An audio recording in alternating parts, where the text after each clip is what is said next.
जिले के वाघोड़िया क्षेत्र में मानसून की पहली बारिश ने ही विकास कार्यों की पोल खोल कर रख दी है। रामेश्वरपुरा को अंतोली गांव से जोड़ने वाली सड़क पर हाल ही में बनाए गए नाले और सड़क निर्माण कार्य अब सवालों के घेरे में हैं। बारिश शुरू होते ही सड़क पर चिपचिपी मिट्टी फैल गई, जिससे कई दोपहिया वाहन चालक फिसलकर हादसों का शिकार हो गए। स्थिति इतनी खराब हो गई कि सुबह एक सरकारी बस भी कीचड़ में फंस गई। बस में सवार यात्रियों और विद्यार्थियों को बस को धक्का लगाकर बाहर निकालना पड़ा। इस घटना का वीडियो और तस्वीरें स्थानीय लोगों में चर्चा का विषय बनी हुई हैं। ग्रामीणों का आरोप है कि नाले का निर्माण कार्य अभी तक अधूरा है और हाल ही में बने नाले में कई जगह दरारें भी दिखाई देने लगी हैं। लोगों का कहना है कि निर्माण कार्य में गुणवत्ता का ध्यान नहीं रखा गया और लेवलिंग का काम भी सही तरीके से नहीं किया गया। इसी वजह से बारिश के बाद हालात और बिगड़ गए हैं। स्थानीय नागरिकों ने लोक निर्माण विभाग और ठेकेदार पर लापरवाही के आरोप लगाए हैं। ग्रामीणों का कहना है कि करोड़ों रुपए खर्च होने के बावजूद पहली ही बारिश में सड़क और नाले की स्थिति खराब हो जाना गंभीर जांच का विषय है। अब आसपास के गांवों के लोगों ने प्रशासन से मांग की है कि अधूरे पड़े नाले और सड़क निर्माण कार्य को जल्द पूरा कराया जाए तथा निर्माण में हुई कथित अनियमितताओं की जांच कर जिम्मेदार लोगों के खिलाफ कार्रवाई की जाए।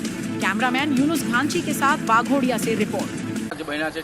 अरे कीचड़ ने बीचड़ બધું ઢગલે બંધ છે, આવા જવામાં બહુ તકલીફ પડે છે। લોકો લેવલિંગ કર્યું નહીં હજુ અને આ પેલી બેન તો રસ્તામાં પડી બી જો અમને પહેલા કરી હરીને પડ્યા। कीचड़ બહુચડ બહુ છે બધું।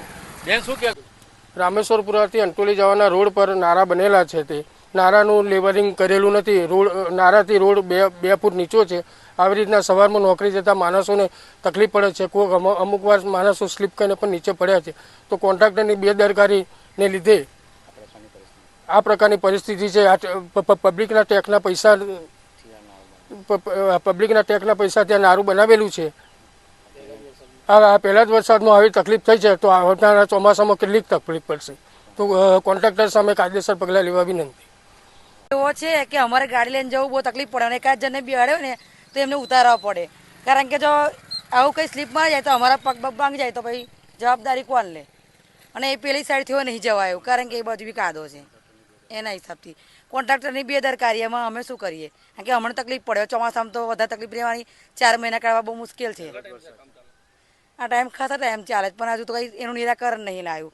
આ થોડું જઈ તે આમ પૂરું કરીને એમને મૂકી દીધું। હવે ચોમાસું આવી ગયું, કરવાનું શું અમારે? બેરે ગાડી ચડાઈને આવ્યો, હોપ ચડી છે મને।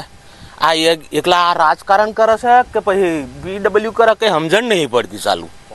અને આ ઢાર તો જુઓ, કોન્ટ્રાક્ટર તો વેઠ ઉતારીને જતો રહ્યો, કોઈ અધિકારી પણ જોવાય નહીં આવતો અહીંયા આગળ, બરાબર? આ એ ટોંટિયા ભોગી જ આ બેરે ગાડી ચડાવી, સ્લીપ ખાતો પડતો રહી ગયો મેં। આ ટોંટિયું ભોગી જાય તો શું કરવાનું? અને ચોમાહાન દાડો પાલવાય કોણ?